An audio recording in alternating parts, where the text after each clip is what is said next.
I used to believe that if you pray and plan ahead, that things will go smoothly. I'm a firm believer that planning will get you through life.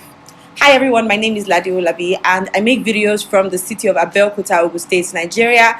I make videos about faith, family, lifestyle, my life as a pastor's wife. I share bits and pieces of how busy I am with church work, my work as a content creator, my life as a mom, and also having a lot of people living in my house. My busy life made me come up to the conclusion that if I plan ahead, then everything will go smoothly. If I prayed and I planned, then everything will go fine. There'll be no hitches, there'll be no stoppage. Everything will just run smoothly like the speed of light, or like an electric train in China. No, hindrance. But I was wrong. I was very wrong. Guys, I had a lot planned out for January. I had a whole series.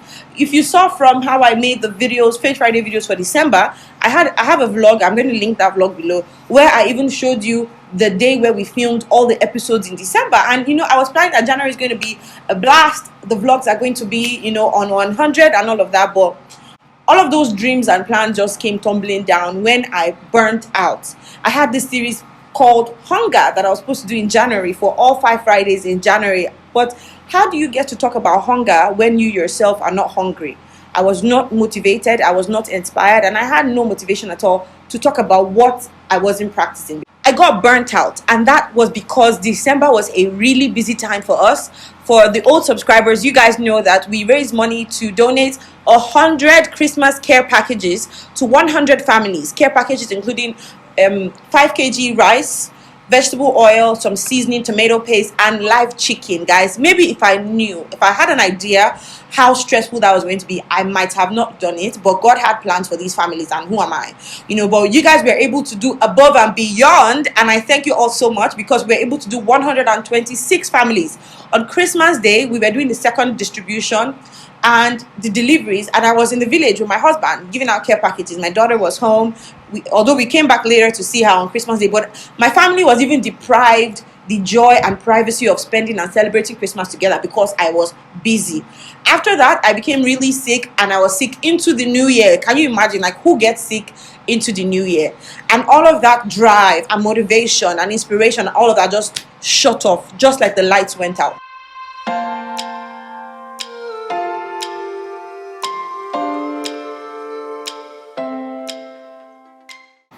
Hello again, welcome to my channel. My name is Lade, and as you can already tell by now, I'm going to be talking of my experience with creative block. If you check online, it's popularly known as the writer's block, because a lot of writers have this experience when they're writing novels or whatever piece they're writing. So let's define a writer's block. I checked the dictionary and this is what I could find. A writer's block is a condition that's primarily associated with writing, which an author loses the ability to produce new work and or experiences. The writer is unable to proceed or has an inability to start something new. So you can be stuck as a writer. Maybe you're working on a project and you get stuck. That's a block. Or you finished one project and you can't just seem to get your mojo back to go to the next project. So whether you're a writer, a photographer, a painter, a singer, songwriter, artist, or content creator like me, we go through these things. I don't even like that they call it writer's block. I think the term should be changed to creative block, because I believe that every creative has that point in time where they go through that block. And yes, I'm even still just transitioning out of a block. Although I've tried as much as possible to make sure that I'm consistent with Faith Fridays. If you can tell, in January, we've not missed any Friday, but it's not what I wanted to put out. And as far as I'm concerned, it's still a block. So at some point, everyone goes through this. If you're a creative or you're creating something, whatever it is, you go through. So in Mark chapter 6, if you read through Mark chapter 6, Jesus had given the disciples responsibilities, and he had told them to go out and preach.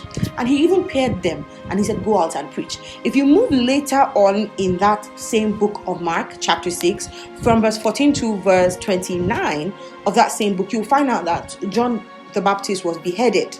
And when the disciples heard, they came to Jesus and they told Jesus what had happened. And from verse 31 and verse 32, which is like where I really want to hit on, just so that you guys can know that this thing, even spiritual people can have writer's block, is from verse 31 of Mark chapter 6. It says, and he said to them, come aside by yourself to a deserted place and rest a while. my dear sisters and brothers, rest a while, for there were many coming and going, and they did not have time to eat. So they departed and deserted to a place in a boat by themselves. Jesus and the disciples went on vacation. Vacation is scriptural. Please. It's okay. It's okay to take a rest. It's okay to go by yourself to a new location. And I'm just going to go right ahead to start talking about why we experience some of these things, the symptoms, some of the symptoms that I had. And if I'm looking down, I'm looking at my notes, and I'm just quickly going to mention a few of them. So physical illness, maybe you're sick or you fell sick at some point, burnout, depression, end of a relationship, maybe a bad breakup or separation in your marriage or divorce, financial pressure. For a lot of creatives, the value of your work is not really remunerated in what you get from it money-wise. So that encouragement is usually, I'm not generalizing here, usually not there. The recompensation for the effort you're putting in. So financial pressure, because you have needs, you have bills to pay, and maybe that creative thing you're doing is not really cutting the chase for you. So financial pressure could be another reason. Perfectionism, I want everything to be perfect. I want, my hair, my makeup, my set. If my set is not the way I want all white set. If my set is not the way I want, I'm not going to do it. Perfectionism. Sense of failure because you don't have validation from people. So because sometimes, and this is why as YouTube subscribers, it's very important for you to encourage the people you watch. Leave a comment. If something blesses you, leave a comment. People can really go into a deep dark hole of depression and being burnt out just because they feel like nobody's watching their videos or nobody's saying anything about it. If it blesses you, please leave a comment. So a sense of failure, and that's one way it can come from. Fear of rejection. Like, if I do this thing, will anybody watch it? If I make this song, will anybody listen to it? Will anybody buy it? Lack of inspiration, lack of motivation. These are just some symptoms. But how do you beat a creative block? I'm going to be sharing three ways you can beat a creative block. How I'm beating my own, because I'm still beating it right now, guys. That's why the thing is hot in my blood. You know what I mean? But I'm going to give you one bonus one. So the first thing is to stop and pause, just like Jesus did.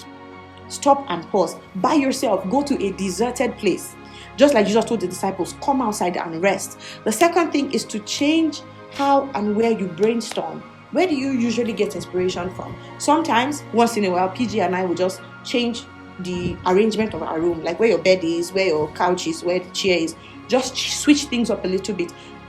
That's like in your personal space, but you can also go out. Like Jesus and the disciples went on a boat, so you can go somewhere to get inspiration. So change location, change how you brainstorm. Talk to people. This one cannot be overemphasized. A lot of times, this is the only thing we're talking to. Talk to people. I'm not talking about virtual calls or texting, or all of those things are good, but talk to people face to face. Have conversations and be part of the conversation. Just don't be absent. Be present in the conversation. And it doesn't always have to be about you. It could be about anything. The weather, sports, politics. Talk to people. Listen to people. But then the last bonus point that's worked for me is a little awkward and weird, but I'm going to share it with you because it's working for me. Fast. Go on a water fast where you can drink water. Go on a fast, because what that has done for me is it will bring clarity. And one of the things that fasting is like, when you have a pipe, like a water pipe, and a water pipe is hollow, meaning that there's space inside for the water to be able to pass. After a while, it gets clogged up, meaning there'll be impurities and dirt and all of those things inside the water pipe. When you want to declog the pipe, that's what fasting does to your spirit. It opens the channels so that the creative juices can flow, so that your connection with God can be smooth. So that is what you need to do. That's the bonus point, fasting. Do a water fast. If it's 2 days, 3 days, just drink water. You can have a meal later on, like when you, maybe in the evening, a light meal, but do a water fast. It will give you clarity. Overall, rest, heal, reset, and reboot so that you can refire. What happens is that your comeback is usually more powerful. When Jesus and the disciples went to rest, do you know that it was at that time, in that period, they fed the multitude with 5 loaves of bread and 2 fish? It was at that time. A great, huge miracle happened because they took a rest. So sometimes you really need to take a rest, because that is the prerequisite to your next big thing. your next great thing. You can't just keep going from one thing to another, to another, to another, to another. You have to have times where you rest. And the way nature is set up, if you don't rest, you'll be forced to rest. So please, so that we're not laid to rest, let's take some time to rest. Clap for me, clap for me. Those rhymes are not... I'm talking to the video. Your greatest ideas may not come when you are brainstorming. Your greatest ideas may not come when you have pen to paper, when you are ready for idea. I want idea. Your greatest ideas may come when you're playing with a child. Your greatest idea may come when you're taking a walk, when you're doing a prayer walk, when you're just chilling, when you're having a conversation, when you're just sitting down and meditating and observing the environment around you. Your greatest idea may come anyway, anyhow, at any time, and you need to be ready for it. Another thing I'd like to mention before I end the video is that, see, the world is filled with infinite possibilities, and sometimes, because I've put out over nearly 350 videos on this particular YouTube channel, so sometimes when I think about it, I'm like, what else is there to talk about?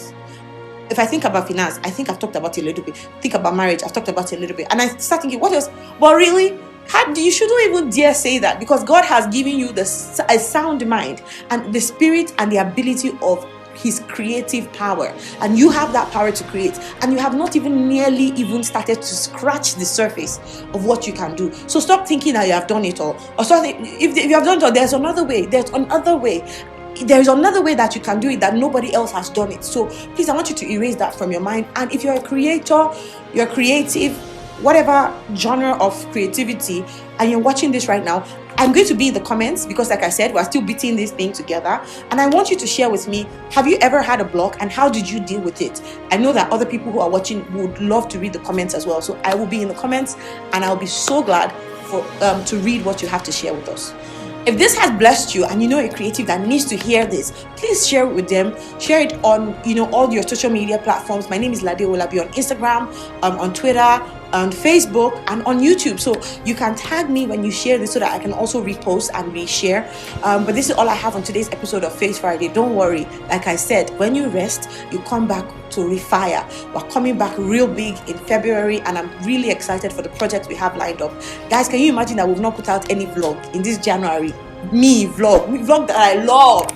Don't worry about it. February, we are going to make up for it. Thank you for your understanding. Thank you, some of you who have reached out to me, even during the period where I was not feeling too well. I love you all so much.